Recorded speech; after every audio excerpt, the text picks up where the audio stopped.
मार्च के महीना रहे। बसंत के सुहाना मौसम चलत रहे। जंगल के सब जानवर बहुत खुश रहसन और रोज तालाब के किनारे खेलत रहन सन।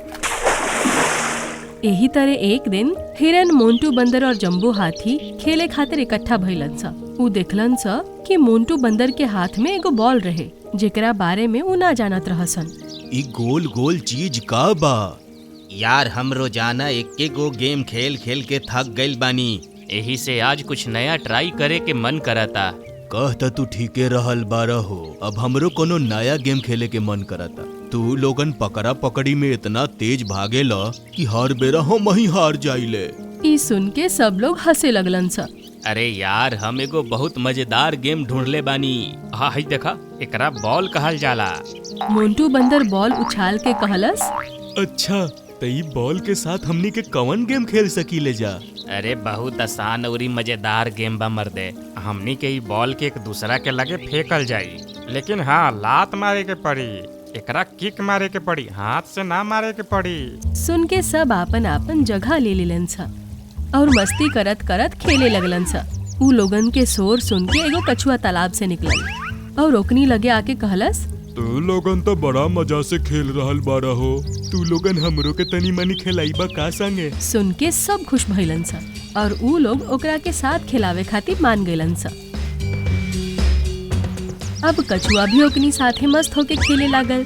बहुत देर के बाद उ लोग सामने से भालू आवत देखलन सा, जेकरा के देख के सब जानवर डरा गइलन सा और बॉल झाड़ी में चल गई। कछुआ भैया जल्दी से पानी में तू चल जा, ना तो ही भालू तहरा के खा जाई। उ कछुआ से बड़ी नफरत करेला। ओकर बात सुन के कछुआ डरा गई और तालाब की तरफ भागे लागल।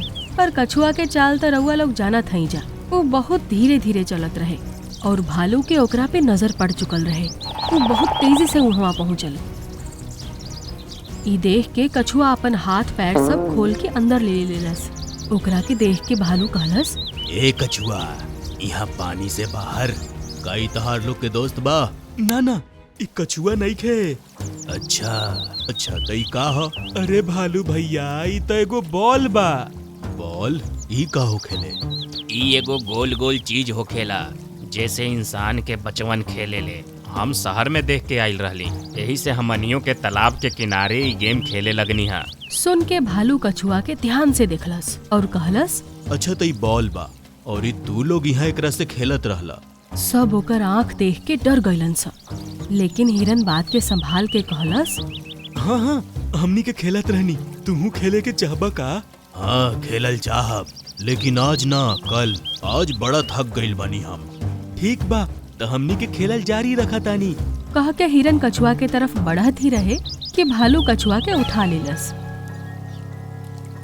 और कहलस, तू लोगनी खिलौना के कहीं भूलवा मत द, यही से ही खिलौना के हम अपना संगे ले जातानी। अरे आखिर कले हमरा यही से खेले के नु बा। ई सुन के सब एक दूसरा के मुंह देखे लगलन सा, पर आगे कुछो ना बोल सकलन सा। भालू कछुआ के लेके अपना संगे चल गई। तीनों ओकर पीछा करे लगलन सा।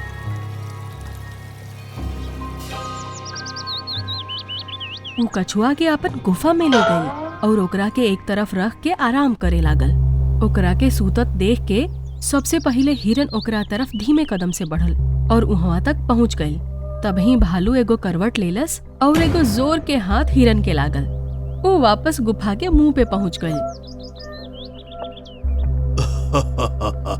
तारा से ना हो पाई। अब कछुआ अपन हाथ पैर निकाल के सब कुछ देखलस।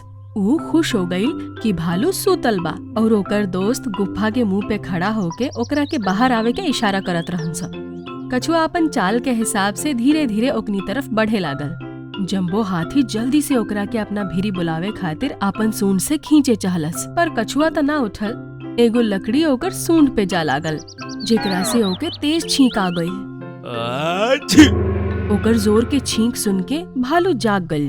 कछुआ वापस खोल के अंदर हो गई और वो तीनों वहाँ से भाग गइलन सा।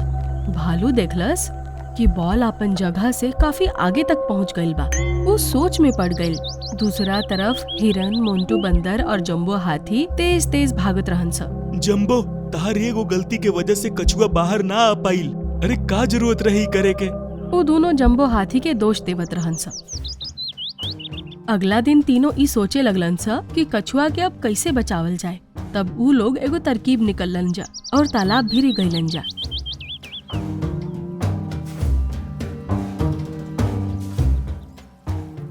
भालू शाम के टाइम कछुआ के बॉल समझ के अपन हाथ में उछालत उछालत आवत रहे। ओकनी भीरी आके ऊ कहलस, चला अब हमनी के खेलल शुरू कइल जाओ। लेकिन एकरा से खेलल कैसे जाला?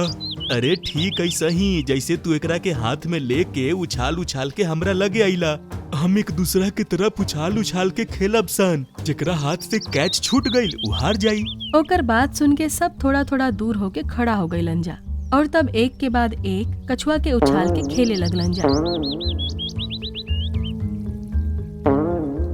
जब मोंटू बंदर के हाथ में कछुआ आइल तो ऊ कहलस, भालू भैया अब की हम बहुत जोर से बॉल फेंके वाला बानी, तहरा के आउट करिए के रहब, तानी संभल के खेली हा।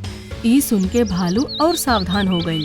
ऊ कहलस, हाँ हाँ फेंका। ई सुन के मोंटू बंदर कछुआ के इतना ऊंचाई पे उछलस कि वो भालू के सिर से होखत सीधा तालाब के पानी में जा गिरल। पानी के महसूस करके कछुआ खुश हो गई और अपन हाथ पैर बाहर निकाल के पानी के अंदर चल गई। सब जानवर खुशी से झूमे लगलन जा। ई देख के भालू के कुछो समझ न आयल। ऊ सोचे लागल, ई पगला सन के बॉल पानी में गईल और ई अकनी के खुशी देखा जैसे कोनो बहुत अच्छा बात हो गईल।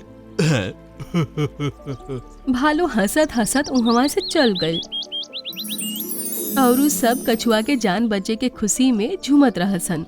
चला अच्छे भाई कि कछुआ भैया के जान बच गई। आगे से जब भी कछुआ भैया हमनी के साथे खेलिहन हमनी के सावधानी बरतल जाई। ओकरा बाद ऊ लोग आपन आपन घरे चल देलन सा, क्योंकि रात होखे से पहले ऊ लोग वहाँ से आ जात रहन सा।